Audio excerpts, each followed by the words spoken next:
Today at 1, a chancellor under pressure delivers her spending review. She's been setting out which departments will get a boost and which will have to tighten the strings. So far, she said £190 billion more will be spent on the running of public services. The priorities of this spending review are the priorities of working people. To invest in Britain's security, in Britain's health, and to grow Britain's economy so that working people are better off.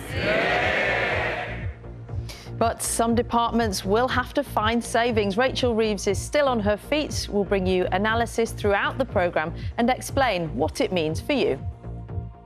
Also on the programme, racist thuggery, how police in Northern Ireland have described a second night of unrest in Ballymena. Some residents have hung Union Jacks in their homes to avoid becoming targets. Austria remembers. The country comes together to remember the people killed in a school shooting in the city of Graz. Ban no ball games signs protect outdoor playtime in schools, a warning the health and happiness of children are being compromised because there's not enough open-air space to play. Are you enjoying the ride? Yes, I am. And Jenna's grand tour on her 107th birthday. She's finally fulfilling her speed demon dream. Police Scotland says it will send officers to Northern Ireland after they call for more support following a second night of violence in Ballymena. It's just been announced that the singer-songwriter Brian Wilson, who created the Beach Boys, has died at the age of 82. And spectacular new images of the sun's south pole and why scientists are so excited about them. Coming up on the programme, we'll go through what the Chancellor's spending review means for the capital, a boost for London's social and affordable housing. But is it enough? Build more social housing, but what about the cost of housing? What about the many people that's living in TA? How are we going to look at this problem in a holistic way? When it comes to funding for new transport projects and the Met Police, critics say London's lost out. There isn't really anything in there for London this time, and it's a proper disappointment because London can be the engine of growth for the whole economy. We'll bring you reaction and analysis on all that from our correspondents. Also on the programme this evening. Inside, new state-of-the-art facilities at the Oval, bringing cricket into the 21st century. And what's the fanciest punctuation? An apostrophe.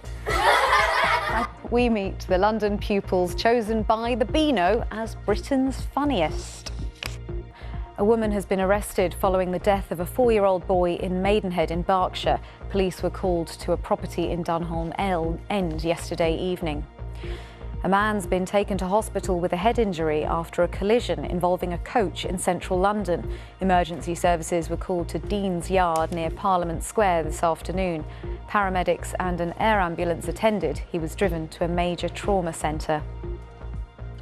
The rail operator C2C has apologised to customers who've been overcharged. Some passengers using contactless cards are being overcharged by up to £3 each time. C2C says it's working to resolve this and is asking people to use paper or e-tickets for the time being. The late London billionaire Mike Lynch's sunken super yacht is to be lifted from the bottom of the sea later this month. The authorities in Sicily, where the boat sank in August, approved the final recovery plan.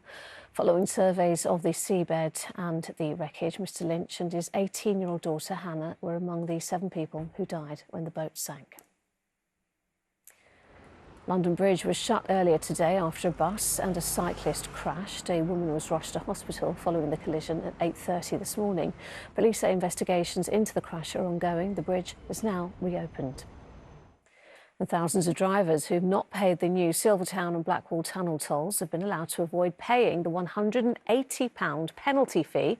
TfL has confirmed to ITV News London that it's sent out letters to remind people to pay instead of enforcing fines. It says penalties are now being issued. Well, next tonight to the prolific thief. Stopped in his tracks by a Bridgerton actor. Genevieve Chenor had her phone stolen in Kensington before fighting back in front of stunned customers just 18 months earlier.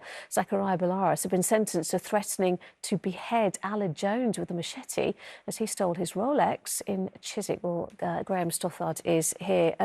Graham, just talk us through what happened exactly. Well, as you say, Genevieve Chenor was sitting in a cafe in Kensington when she saw the theft happening. Amazingly and incredibly bravely, she managed to not only confront the thief, but also fight him off. And you can see the CCTV here of 18-year-old Zachariah Bellares standing behind her before grabbing the phone, but then being spotted by the 27-year-old who tackles him with the help of her friend, at one point even picking up her phone and using it to help subdue Mr. Bellares. Now, she plays Clara Livingston in the Netflix series Bridgerton and had reportedly been out walking her dog. She was stopping for a coffee when it happened. It led to a scuffle before the thief left empty-handed, and he was later identified by police using that CCTV. So how do police link his crimes, I suppose? Well, he has previous offences. He has we understand he has a list of offences, previous convictions dating back to when he was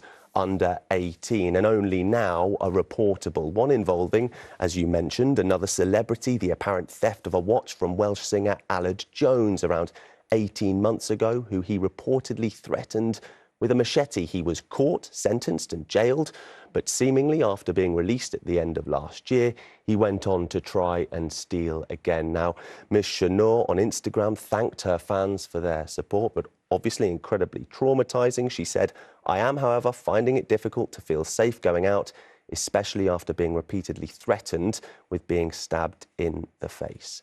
Mr. Bellares is due to be sentenced at Isleworth Crown Court next Tuesday.